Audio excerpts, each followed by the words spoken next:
Salut les amis. Io sono Paolo. Bienvenue sur FastProg. Nous allons voir ensemble le raccordement de vos photocellules DXR10BAP sur la ZM3E. Il vous est possible de télécharger les notices grâce au QR code actuellement en vidéo ou au lien en description.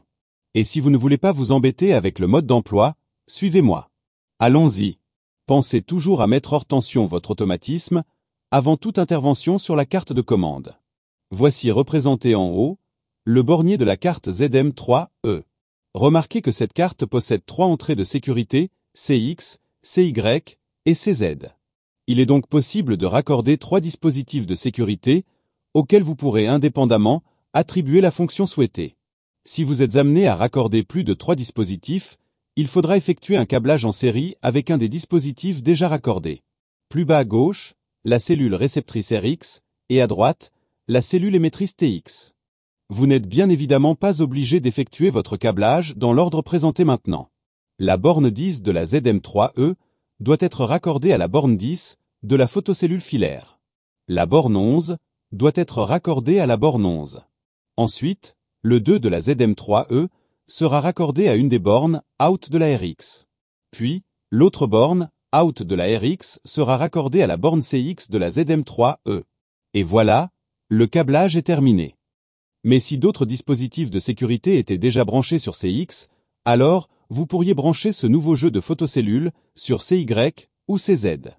Et comme je vous l'ai expliqué au début de la vidéo, si CX, CY et CZ sont déjà utilisés, alors effectuez un branchement en série. Voici en haut à droite un lien pour le câblage en série des photocellules si besoin. Il nous reste plus qu'à activer l'entrée, sur laquelle vos photocellules sont raccordées.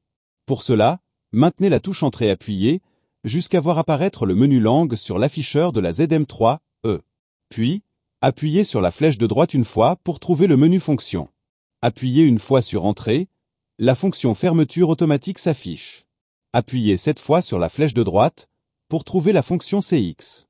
Si vous continuez flèche de droite, vous trouverez les fonctions Entrée CY, puis Entrée CZ. Choisissez l'entrée que vous souhaitez activer.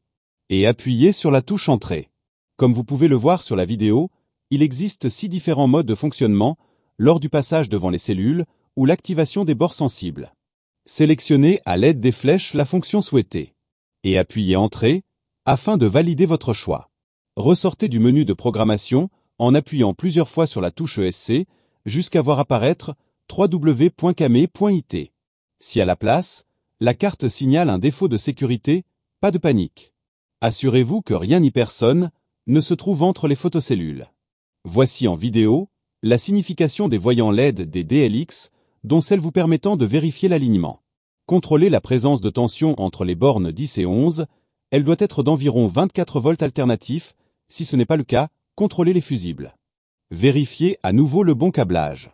Et en dernier recours, si après tous ces contrôles, le défaut persiste, alors le test ultime consistera à débrancher la photocellule RX, de décrocher la paire des piliers, de les apporter à proximité de la ZM3E, de les espacer de 1 mètre l'une de l'autre, et de raccorder la photocellule avec des fils apparents uniquement. Cette technique vous permettra de déterminer si vos photocellules sont défaillantes ou pas. Avec tout ça, ça devrait le faire. Si cette vidéo vous a permis d'être plus rapide et efficace, continuons à travailler ensemble. N'oubliez pas le pouce ou le petit commentaire, et n'hésitez pas à vous abonner, afin de découvrir le monde facile de FastProg. De nouvelles vidéos sont fréquemment ajoutées à la chaîne. Pour la programmation de vos télécommandes, d'autres dispositifs de sécurité ou l'accès direct à la chaîne, cliquez sur le lien qui vous intéresse. Arrivederci. Alla prossima.